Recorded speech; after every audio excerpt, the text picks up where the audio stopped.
Om Asatoma Satkamayam Tamasoma Jyotirgamayam Mrityorma Amritam Gamayam Aviravir Magedhi Rudrayate Dakshinam Mukham Tenamam Pahi Nityam. May the Divine lead us from the unreal to the real, from darkness to light, from death to immortality. May the Divine Consciousness fill our hearts and protect us. Our subject today is beginning anew. One thing we realize as we go through life, that life tends to move in circles. There is really no beginning and no end in some sense. We see that nature tends to be repetitive. There is day, there is night, and then it's followed by day again, and there is night again, and it just goes on and on. Similarly with months, with the cycle of seasons, it just one follows the other, just goes on. Similarly, we find in other processes in nature, it's the water of the lakes and the rivers that evaporates, the sun evaporates the water, it goes up as vapor, becomes clouds, and falls down as rain again. And then again it goes up. So everything tends to be circular. Now, there are two ways of reacting to this observation we may have about things going in circles. One choice is to just see how repetitive everything is, and then also realize the monotony of the whole thing. I mean, even if we look at human life itself, essentially, although all of us are different, we have different experiences, and in many different ways, we are very different. The only thing we share in common is that we are all human beings sitting here. But other than that, in every way we are different. But at the same time, if we look deeply, we might find that the essential nature of our life, not just as human beings, that any living being, is not very different. Essentially, we are born somewhere, in some form. We have a period called childhood, and we grow up, and then most of us, we just go to some school. There is some time for educating ourselves. And then as we grow older, then we usually start a family, we have children, then we keep on going older. In the meantime, we find some form of livelihood to maintain ourselves. And during the process, there are some successes, some failures, some setbacks. We make a lot of friends. Perhaps we have a few enemies. We receive a lot of friendship. We also receive some unpleasant experiences. So, and then we get some awards and recognition, and then sometimes we get some criticism. And then, of course, one day we keep on getting older, and then one day we just go. Now, this bare outline of a human life, we share all of that in common. The details might vary. And those who believe in rebirth or reincarnation say, well, again you come, and then this whole cycle repeats all over again. And so, looking at all of this, it is possible to see how repetitive the whole thing is, how, in some sense, monotonous and almost predictable the broad outline of a life is. And it can then have at least one of these two options.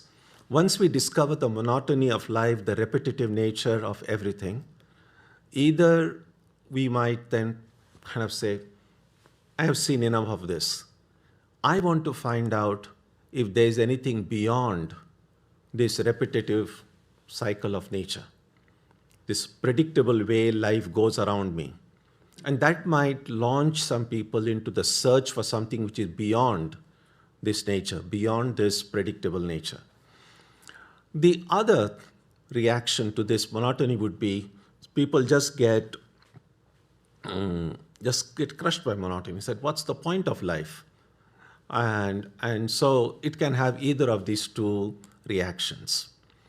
But there's another way to look at life, and that is we see that even though life tends to be repetitive, even though things go in circle, somehow we still have a sense of newness in spite of it not really being new.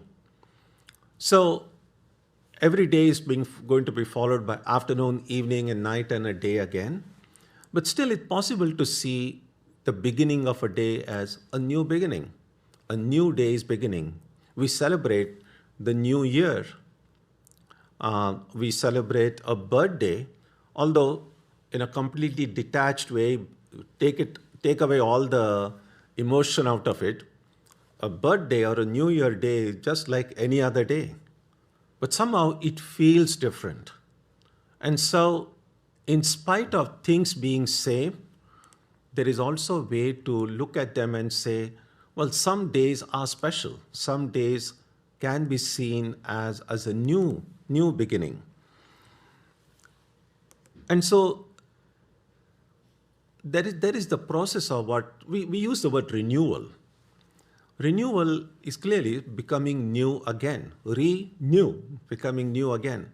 So is there a way to look at ourselves and become new ourselves, apart from looking at the newness outside us? How do I become new?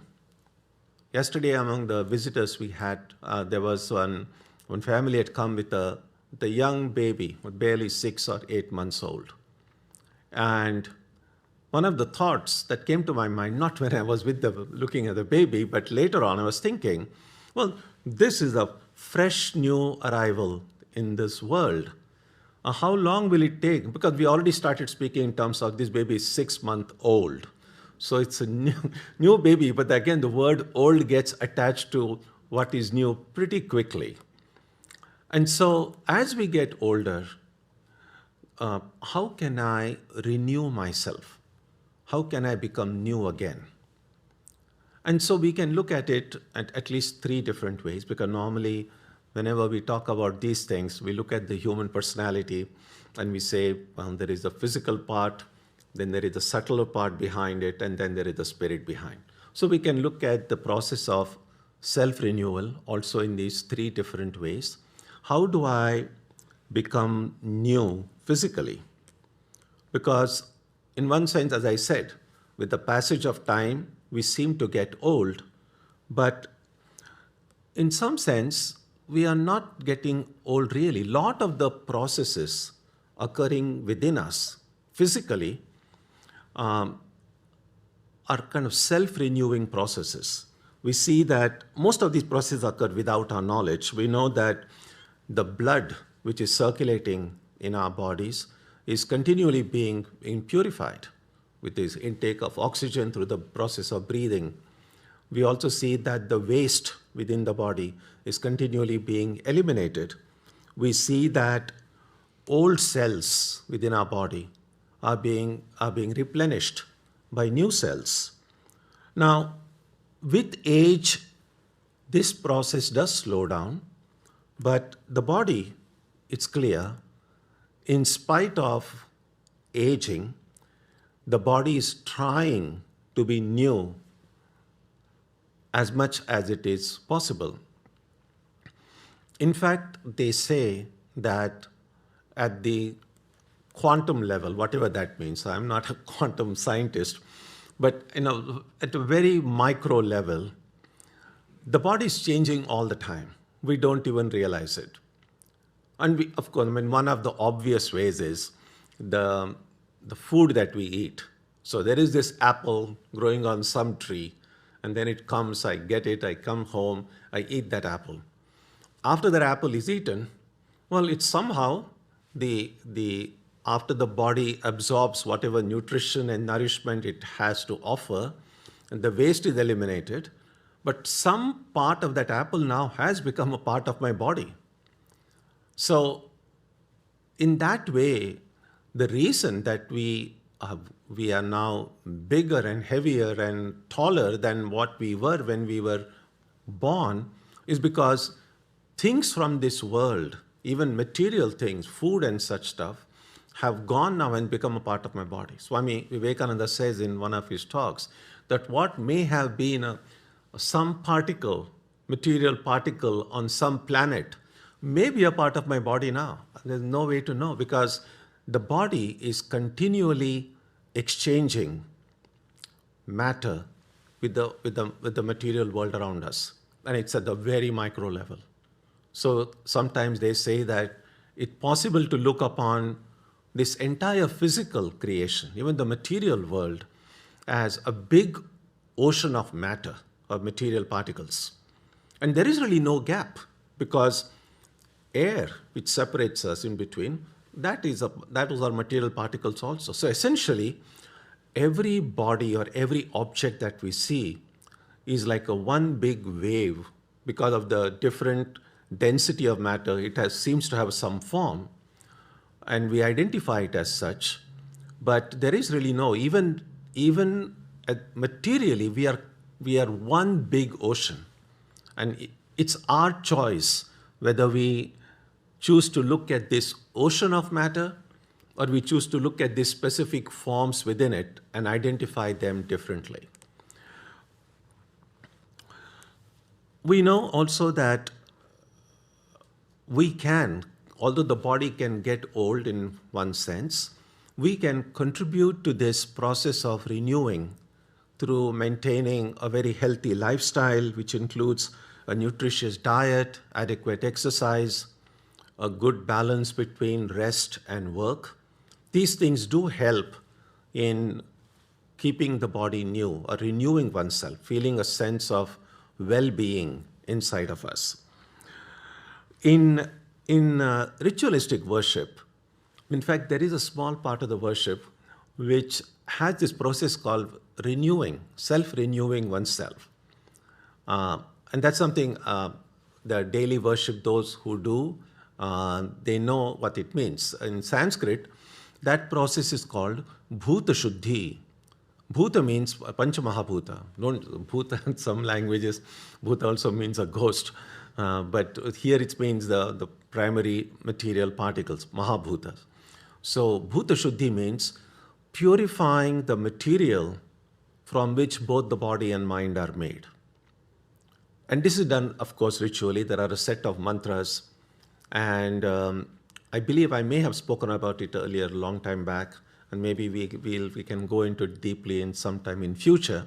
But it's enough today for us to just kind of keep that in mind, that even ritually the recognition of renewing oneself is recognized. So that very small ritual, it doesn't take too long. And it essentially requires that mentally one, and the process is basically this, I can just mention it very quickly, that the self, as it is visualized, the real me is, through meditation, temporarily taken from the heart where it is generally meditated on and taken to this crown of the head where it's supposed to have the 1,000-petal lotus, the seat. And then certain mantras are chanted, which says that first there is a Vayu mantra, which dries up this subtle body. And we said, what makes the subtle body wet, so to speak? Well, essentially, it's just all of my clinging to perishable material things is kind of wets the body, so to speak. Again, it's all a ritualistic, symbolical language. And so that body is first dried up completely. And then there is a fire mantra, Vanni Bija in Sanskrit, they call it. With that, this dried up, shriveled up subtle body then is burnt. And then, ritually, through chanting of another mantra, a new, fresh body is created. And then the self which is taken here is brought back into the heart. Now, all this is through meditation. It's a very creative imagination through which this ritual does it. What they say is that It's not some kind of some magic thing that's being done. It's not magic. But if this thing is done with faith, with sincerity, with complete concentration, the effect of this is very real. So it does, at the end of it, when done properly, the one who is doing this feels completely rejuvenated, completely renewal. So there are ways to renew oneself physically, as I said, through maintaining a very healthy lifestyle, but also it can be done ritually as well. So there is a way to become new physically, or remain new, or renew oneself in many of these different ways. How do we become new mentally? Now, some of the processes in the body renew us almost without our knowledge, as I said.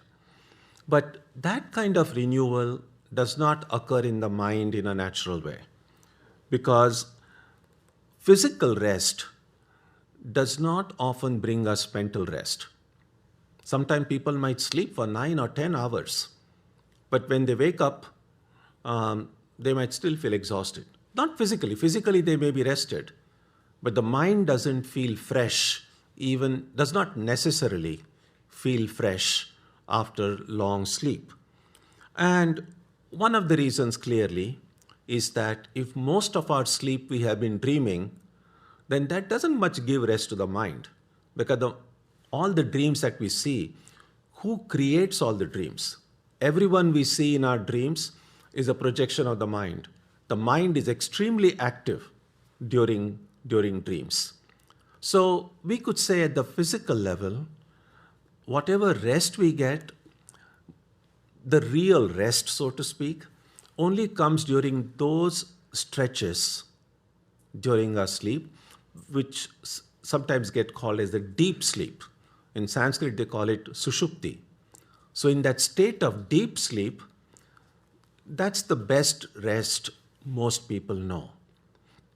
And all of us go through that stage of deep sleep. In fact, if we are so unlucky as to not to get that deep sleep for days together, then we'll go insane. So whatever sanity is still there in us, thanks to that deep sleep we have for a few minutes every night. But there is something else that can give the mind even more rest than sushupti. And that is a really good meditation. Because in deep meditation, the mind feels even more rested than even in sushupti. And that's why they say that those who meditate well, those who are fortunate to be able to get a really deep meditation, their need for physical sleep becomes less and less. And so that is one way the mind can feel completely rested. Now, a rested mind can be fresh in many ways, but not necessarily new. So how do we renew the mind? And one of the hurdles or obstacles for the renewal of the mind is just this: the memories of the past, the hold that the past and the future have upon us. And we just see our mind is programmed to think in terms of past, present, and future. Again, just like time is just time, but we think in terms of present, future, and past. But neither present, future, and past are fixed entities, because as we have seen, it's very clear that tomorrow is future for us. But tomorrow becomes today, tomorrow, right? So Monday, now today is Sunday, so Monday is the future. But just after a few hours, that's going to be today. So what's tomorrow will be today, and what's today will be yesterday. So present, past, and future are continually variable kind of divisions. So do they have any reality in themselves, these divisions? Swami Vivekananda once said that time is but the method of our thinking, that we are the eternal present tense. But nevertheless, it may be just the way we think, but that thinking has kind of become very real to us. And that is what prevents the mind from becoming new. Because there are memories from our past, things that have happened in the past, that keep intruding into the present. And not every memory, but there are some memories of the past which have been painful, traumatic, something which have been very difficult, and they come and interrupt my present life. And then sometimes we get bogged down in thinking about how to resolve some of the past conflicts that we might have. The other way that prevents the mind from becoming new is the hold the future has upon us. Because none of us knows what's in our future. We have plans, we have dreams, we have hopes, but we don't know for sure what is going to happen in the future. And that can create a kind of anxiety. Just the uncertainty about future can create an anxiety. So an anxiety about future and unresolved conflicts of the past can prevent the mind from renewing itself. And so one way would be to somehow find a way to make peace with our past and make peace with our future. Now, as I said before, not everything that happened in the past comes and bothers us. Only a few things. It's just like not everything that we eat bothers us, because most things that we eat, we are able to digest them. And in fact, that eating helps us, it nourishes us, it makes us stronger. But sometimes we end up eating something which the body is not able to digest. Which the body, if the body could speak, the body would say, "Hey, what are you putting inside? I don't know what to do with it." And we know those are the kind of things, then we create trouble. And that trouble might continue unless there is some way of either eliminating them or digesting them in some way. Exactly the same thing can happen with the kind of experiences we have in our lives. Because a lot of the experiences we get, the body is able to kind of digest, the mind is able to digest those experiences. And digesting those experiences means, just like food nourishes the body and makes it strong, all the experiences that we have nourish the mind and makes the mind strong. So if we find that we are more mature now than what we were 10, 15, 20 years ago, that maturity we have received, that depth of understanding that has come because of the different experiences we have had. Many of them pleasant, some of them unpleasant, good and bad. All kinds of experiences come, and when we are able to digest those experiences, they nourish us, they become strong, they make us more mature, they make us more insightful. But just as some food may not be digested by the body, some of the experiences the mind is not able to digest. The mind is like, I have no idea why this happened. I don't know what to do with it. So just like some foreign object, that experience keeps lingering in the mind. And it is that experience which we have not digested, which keeps on popping in our present. So I'm busy doing something, and suddenly what happened last year? What happened even 5 years ago? What happened yesterday? It just comes in my mind, and I'm no longer able to do the kind of work that I'm doing because I'm now worried about what happened. That is what prevents the mind.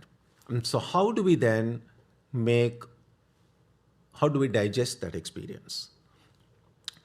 What does digesting an experience really means? It simply means learning from the experience. A lot of this learning occurs almost unconsciously. It's not like every experience that occurs in our life, we're asking, what am I learning from it? A lot of that learning just happens in a natural way. But sometimes these unresolved experiences, we have to try to learn them consciously. And so what that would require is that we can just, it can't be done all the time. We need to be a little bit of ready for this experience like this, is just find some time to kind of relive that past experience. Now, it's not, as I said, it's not always easy, depending on what that experience was.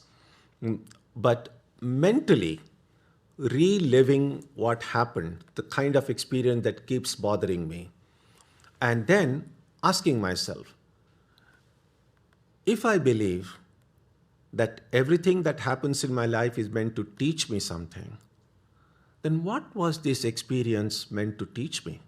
What am I supposed to learn from it? And once I'm able to figure out, okay, this is what happened, because what has happened. It cannot be undone. All that we can do is learn from it. That this is what happened in my life. I have not yet been able to figure out why. I don't need to figure out why. I just need to know, what do I learn from it? Because once I know this is what I learn, then going forward, if a similar situation were to occur either now or in the future, I will not then react in exactly the same way as I did in the past. Because I know the way I reacted to it in the past didn't help digesting that experience. It created this trouble. So I will try to do things differently. That's what really learning from an experience means. So one way would be to relive that experience. Now, not everyone can do it on their own. And so sometimes we might need a help of a therapist. A therapist really is one way to look at it is, here is this experience I've had. I'm not able to deal with it. My mind is not capable right now to deal with it. But here is another one, trained mind, who has learned, who can deal with it, say, here is this experience, can you please process it for me and then put it back in me again? So it's almost, although you don't think of it this way, but a therapist almost like renting a mind. And how effective that process will be what is the quality of the mind that I have rented. And so how quickly it can be resolved would depend on how good the therapist is. But eventually, it's perfectly fine to receive help from outside. But what we want is eventually every one of us become independent. And independent really means, can I become my own therapist? And that's the goal. Even if we cannot be right now, eventually I want my mind to be strong. I want my mind to be mature enough to be able to look back at its own experience and become its own therapist and resolve whatever is unresolved inside. And that would be then, the more and more I'm able to digest these experiences, I become more mature, I become stronger, and then the past will stop bothering me. Then I have the freedom to focus myself completely on what I'm doing. But wait a minute, there is the future ahead. So what do we do with the future? One way to deal with the future is clearly to recognize that just like what is tomorrow will be today, tomorrow. So what is future will be present after some time. So if I'm thinking about what will happen after 5 years, after 5 years, that will be now. So if what I am today is a result of everything I have done and thought in the past, I'm the product of my own past. If that is true, then what I want to see in the future will depend on what I'm going to do now. So a student of Vedanta doesn't bother about destiny, it doesn't bother about fate. There is no such thing as fate or destiny. We are the creators of our own destiny. Our future is not in the hand of some unseen force. We have created our present by whatever happened in our past, and we can create our own future by what we are going to do now. That's why it's very important that we remain focused on the present, because our future will be made up of our present depending on how we deal with it now. So that recognition will empower us, and then one other thing it will do, is one sign of maturity is the refusal to blame anything or anyone outside of us. But that's a very convenient thing. Something has gone wrong. It's very easy to point fingers and say, it's because of this, because of that. And that's, at some point in life, we recognize that's quite childish, really. That if whatever happens to me in my life, yes, there might have been some factors outside of me which may have contributed to whatever is happening in my life, but none of that could have worked unless and until I have some way, sometimes unconsciously, contributed to my own experiences in some form. So it does two things. It'll give me the responsibility, but it also then empowers me, because then I know that if there is something that has brought me pain and suffering, if I don't make my contribution to that, then the external world can have no effect. There is no power in the universe that can bring even a little bit of sorrow to my mind unless in some way I have opened myself to it. Now, the different kind of bacteria and viruses are there all around, not only during the pandemic, even during non-pandemic times. The viruses of different kinds, may not be as lethal as the earlier one, are still there. But not every one of us becomes sick at the same time. So how is it that sometimes we catch these infections? Because something in our system opened the door to them. If it hadn't opened the door, then these viruses could be there and I won't be affected by it. Exactly in the same way, all these causes which make us sad or suffer in some way or the other, yes, sure, there may be factors outside, but in some way, I have kept the door of my mind or my psyche open in some form to allow that to come and affect me. And so the first thing it does is it helps me to stop blaming others. And that's a sign of maturity, to look inside and say, how can I prevent myself from being affected? We are not strong enough. We don't have the power to change events in the world. We don't have that power.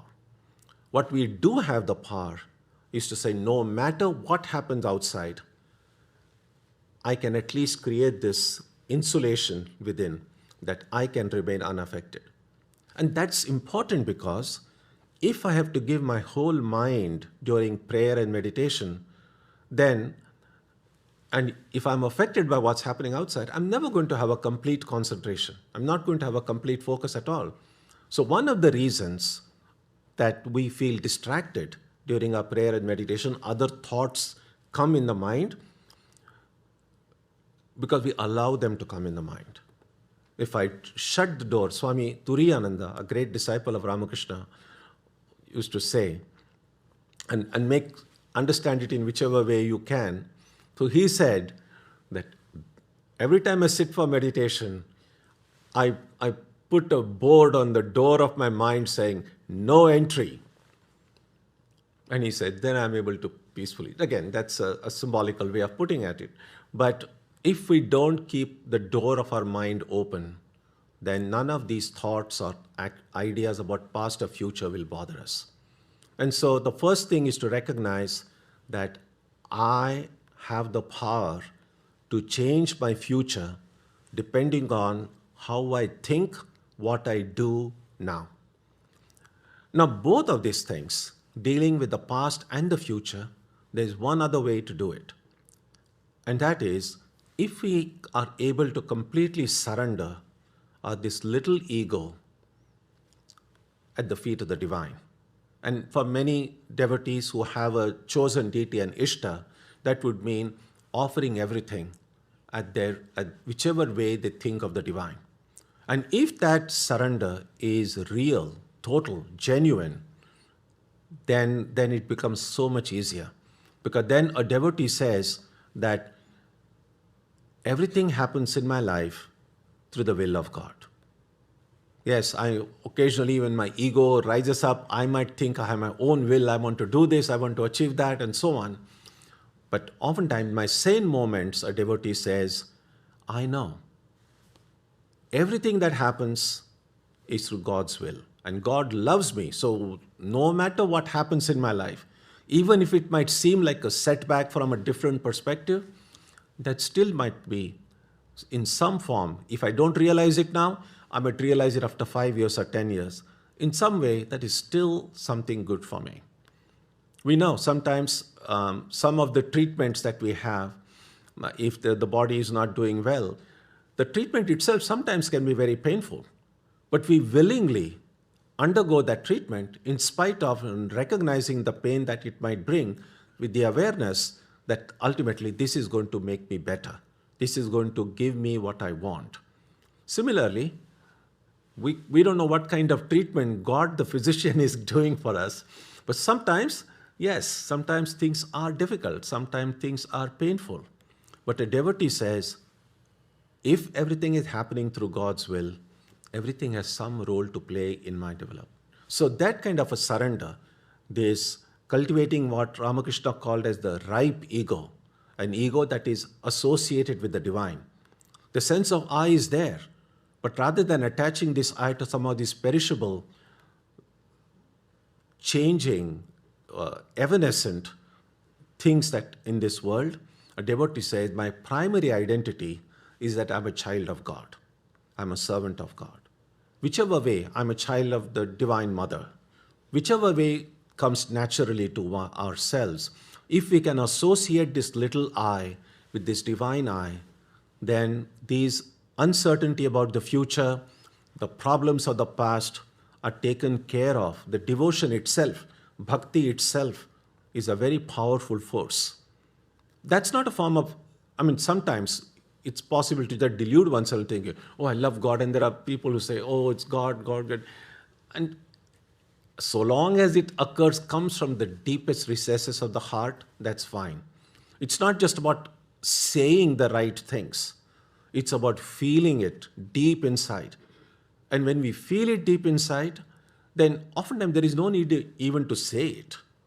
And so that kind of bhakti, not about the external manifestation of devotion, but the real sense of surrender deep inside our heart, that will take care of renewing the mind well. So we have seen a little bit about the body becoming new, the mind becoming new by dealing with all these differences. And how does the spirit becoming new? How will I make the spirit new? That problem has already been solved because the spirit never gets old. There is one phrase that is used in the Upanishad for the Atman, the spirit, which says, Puranam.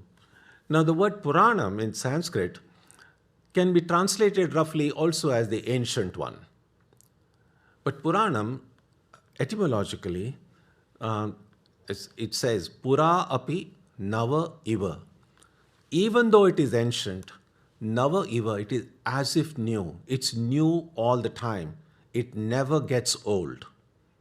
And so that part has already been taken care of. We are already new spiritually. The reason we don't feel new, the reason we feel we have kind of become jaded, we have become old, is because we are not, we're so much we have become so identified with these coverings. It's the body, of course, that gets old with time. It's the mind that sometimes can get jaded. But if we are able to look beyond the body and mind and look at this core of our being, who we really are, we will see we're always new. And so that's why oftentimes when we are lucky to have some really good prayer and meditation, it's so easy to feel that sense of self-renewal, because that is the point we are getting closer and closer to that spirit within. And whichever way we are able to touch the presence of the divine in our heart, we will never feel old again. We will always feel we are new. And that's the goal, that's the thing, that's the gift spiritual life and its practice can give us. Om Jananim Saratam Devim Ramakrishnam Jagadgurum Padapadme Tayo Shritva Pranamami Muhurmuhu.